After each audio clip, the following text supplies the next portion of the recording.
Hello అండి, welcome back to my channel veg corner. నేను మీ కృష్ణని. ఈరోజండి నేను ఆనపకాయ మెంతి పొడి పులుసు చూపిస్తున్నానండి. బెల్లం వేసిన పులుసు చాలా టేస్ట్గా ఉంటుందండి. దీనికి నేను ఆనపకాయని హాఫ్ సైజ్ ముక్క తీసుకున్నానండి. పొడుగు సొరకాయ ఉంటుంది కదా, ఆ సొరకాయలో నేను హాఫ్ ముక్క తీసుకున్నాను. 4 ఉల్లిపాయలు మీడియం సైజు తీసుకున్నానండి. ఒక టమాటా తీసుకున్నానండి మీడియం సైజు. 4 పచ్చిమిరపకాయలు తీసుకున్నానండి. దానికి సరిపోయినంత పెద్ద నిమ్మకాయ సైజు, అంటే మీడియం నిమ్మకాయ సైజు అండి. ఆ నిమ్మకాయ సైజు చింతపండు కడుక్కుని నానబెట్టుకున్నానండి. దానికి పోపు గింజలండి, శనగపప్పు, ఆవాలు, మెంతులు, ఒక ఎండుమిరపకాయ, ఇది పోపుకండి. 2 స్పూన్లు శనగపప్పు అండి, 2 స్పూన్లు మినప్పప్పు, 2 స్పూన్లు ధనియాలు, అర స్పూను జీలకర్ర, ఒక కొద్దిగా 10-15 మెంతులండి, ఒక 6 ఎండుమిరపకాయలు రెడీ చేసుకుని పెట్టుకున్నాను. ఇది మెంతి పొడికి అన్నమాట. దీంట్లో ఈ మెంతి పొడి ఫ్రై చేసుకుని వేసుకుంటేనే కమ్మగా ఉంటుంది. ఇప్పుడు దీన్ని ఎలా ప్రిపేర్ చేయాలో నేను చూపిస్తాను. ఆనపకాయని ఈ సైజు ముక్కలో తరుక్కోవాలండి. మరి చిన్నగా కాదు, పెద్దగా కాదు, మీడియంగా మనం ఈ ముక్కలు తరుక్కోవాలి. చిన్న సైజు ఉల్లిపాయ అయితే ఒక ఉల్లిపాయని 4 ముక్కల కింద తరుక్కోవాలండి. పెద్ద సైజు అనుకోండి, కొంచెం పెద్ద సైజు అయితే 6 ముక్కల కింద తరుక్కోవాలండి. ఇలాగా పచ్చిమిరపకాయలు చీరుకోవాలి, కొద్దిగా కరివేపాకు అనమాట. ఇలా ఉంటేనే మనకి మెంతికుంట పులుసుకి బాగుంటుందన్నమాట.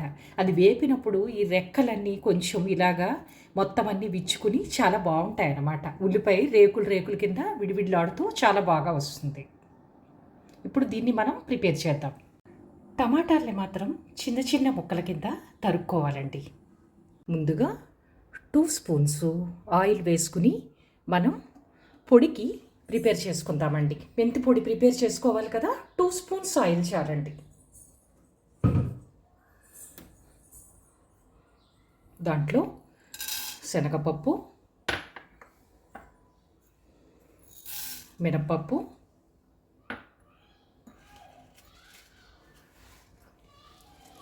ధనియాలు, జీలకర్ర, మెంతులు ఇవన్నీ వేసి వేపుకోవాలండి.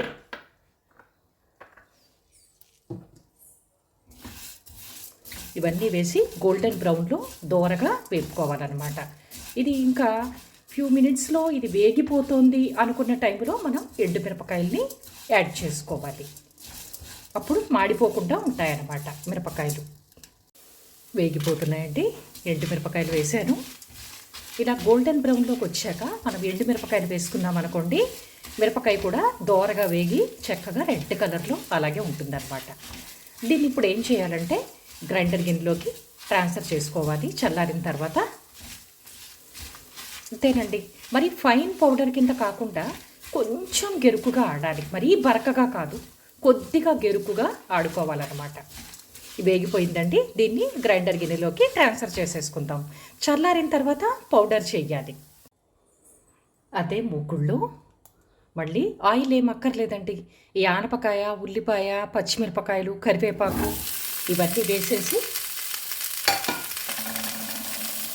టమాటాలు కూడా యాడ్ చేసేసి కొంచెం ఉప్పు, పసుపు వేసి కొంచెం వాటర్ పోసుకోవాలండి. అది ఉడకడానికి, ముక్క ఉడకడం కోసం మాత్రమే వేస్తున్నానండి. మళ్ళీ పులుసులో తర్వాత వేయచ్చు. 1/2 స్పూన్ వేస్తున్నాను.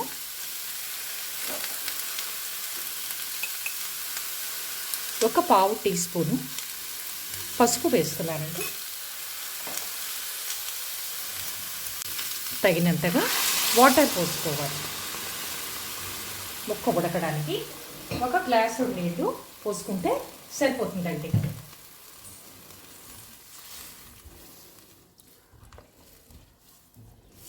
ఇలా ఒక్కసారి ఆ ఉప్పు, పసుపు కలిసేటట్టుగా కలిపేసుకుని మనం గ్లాస్ టాప్ మూత పెట్టేయడమేనండి.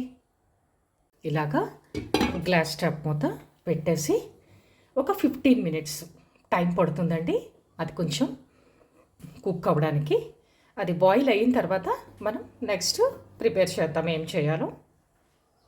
మధ్య మధ్యలో కొద్దిగా చూసుకుని వాటర్ అది ఉందా లేకపోతే ఏమైనా ఎగిరిపోయిందా అనేది మనం చూసుకుంటూ ఉండాలి. జనరల్గా ఎగిరిపోదు, ఒక గ్లాసు నీళ్ళు పోసాం కాబట్టి ఆనపకాయ నీరు కాబట్టి సరిపోతుంది. కానీ ఒక్కసారి మధ్య మధ్యలో చూసుకుంటే బాగుంటుంది అనమాట. ఇలాగా చూసారా, లైట్గా మరి ఫైన్ పౌడర్ కింద కాకుండాను బరకగాను కాకుండా ఇలాగా మీడియంగా ఆడుకోవాలన్నమాట గ్రైండర్లోని. దీంట్లోకి మెంతుకుంట పులుసులోకి కొంచెం బెల్లం వేసుకుంటే చాలా బాగుంటుందండి. నేను పెద్ద నిమ్మకాయ సైజు బెల్లం తురుము తీసుకున్నాను. ఇలా వేస్తే చాలా టేస్ట్గా ఉంటుంది. ఎప్పుడైనా కూడా మెంతు పొడి పులుసులో బెల్లం వేస్తే టేస్ట్ సూపర్గా ఉంటుందండి. మీరు కూడా ఇలా వేసి ట్రై చేయండి. మూత తీసి చూద్దామండి ఉడికిందో లేదో.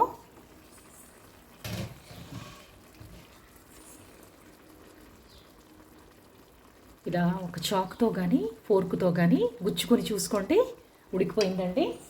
ఇప్పుడు మనం గుజ్జు తీసుకుని పెట్టుకున్నాం కదండి, చింతపండు గుజ్జు ఇందులో వేసేసుకోవాలి.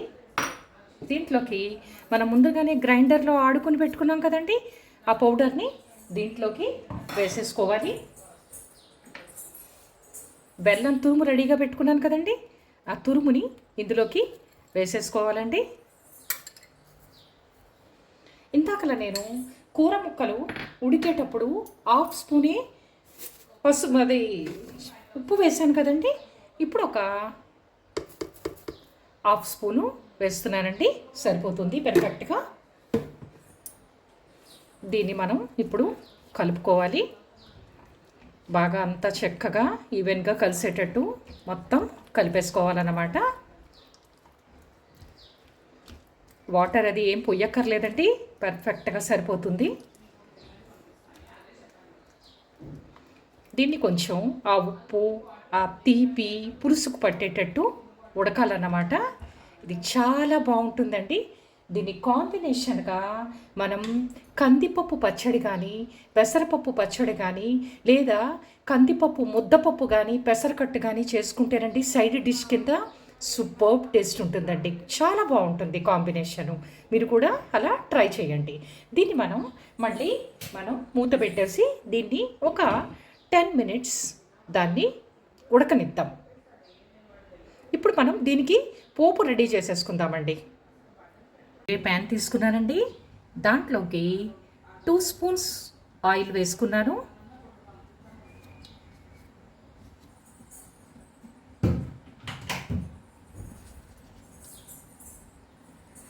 ముందుగానే మనం రెడీ చేసుకుని పెట్టుకున్నాం కదండి, శనగపప్పు, ఆవాలు, ఒక మిరపకాయ, ఎండు మిరపకాయ, కొద్దిగా ఒక 10 ఎన్నో మెంతులు అనమాట. ఒక 10 మెంతులు తీసుకోండి చాలు. ఇది మెంతి పిండి పులుసు కదండి, అందుకనే మనకి మెంతులు కంపల్సరీ ఉండాలండి. చాలా బాగుంటుంది. ఆ మెంతి వాసన ఆ పులుసుకి పట్టి చాలా టేస్ట్గా ఉంటుంది అన్నమాట. దీన్ని దోరపదునుగా ఫ్రై చేసుకుని ఆ పులుసులో వేసేసుకోవడమేనండి. ఇలాగా దోరగా వేపుకోవాలండి. ఈ వేగిన పోపుని ఇందులోకి పులుసులోకి వేసేసుకోవడమేనండి. అలా వేసుకుని మరిగించుకుంటే ఒక 10 నిమిషాల పాటు కమ్మగా ఉంటుందండి. ఆ మెంతులు చక్కగా పులుసుకు పట్టి ఆ మెంతి వాసన కమ్మటి వాసన వస్తుందండి. చాలా బాగుంటుంది, చాలా టేస్ట్గా కూడా ఉంటుందన్నమాట. మెంతిపిండి పులుసు అంటేనే కమ్మదనం అండి, చాలా బాగుంటుంది. దాన్ని మనం అలాగా మూత పెట్టేసి ఒక 10 మినిట్స్ వదిలేస్తే అయిపోయినట్టేనండి. మనం వేరే బౌల్లోకి ట్రాన్స్ఫర్ చేసేసుకోవచ్చు. అంతేనండి, ఎంతో గుమగుమలాడే ఆనపకాయ మెంతి పొడి పులుసు రెడీ అయిపోయిందండి. చాలా మంచి అరోమేటిక్ వాసన వస్తుందండి, గుమగుమలాడిపోతుంది. చాలా బాగుంది పులుసు, కలర్ఫుల్గా. మీరు కూడా అందరూ తప్పకుండా ట్రై చేయండి. ట్రై చేసి నా ఛానల్లో కమెంట్స్ రూపంలో మీ యొక్క అభిప్రాయాన్ని తెలియజేయండి. Thank you so much for watching.